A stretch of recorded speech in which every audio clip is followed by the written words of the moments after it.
Fielding cinema থেকেই বাদ পড়লেন দীঘার পাল, যেটা মানেই শুটের মাধ্যমে জানতে পেরেছি আমরা বা সাকিব ভক্তরা যেটা মনে করেছেন যে তাদের চাওয়াকে গুরুত্ব দিতে দিয়ে প্রিন্স মুভি থেকে ইকবালকে সরানো হয়েছে, কিন্তু তা না। এখানে সরানো হয়েছে বাজেটের কারণে।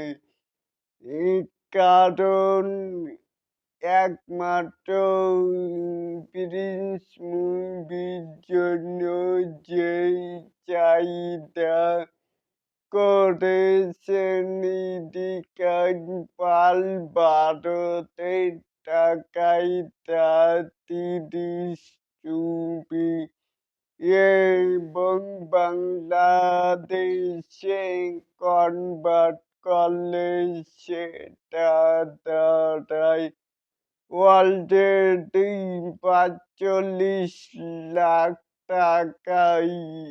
এজন্যই তো ইকবাল প্রিন্স মুভি থেকেই বাদ হয়েছেন। তাহলে এটাকেই আপনারা কেমন করে দেখছেন? চাইলে কিন্তু নিচে থাকা কমেন্ট বক্সে জানাতেই পারেন।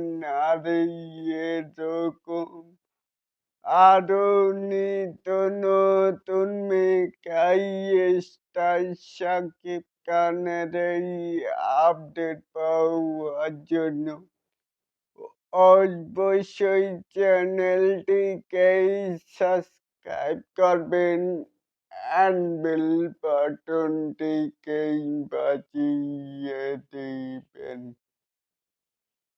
আল্লাহ হাফেজ।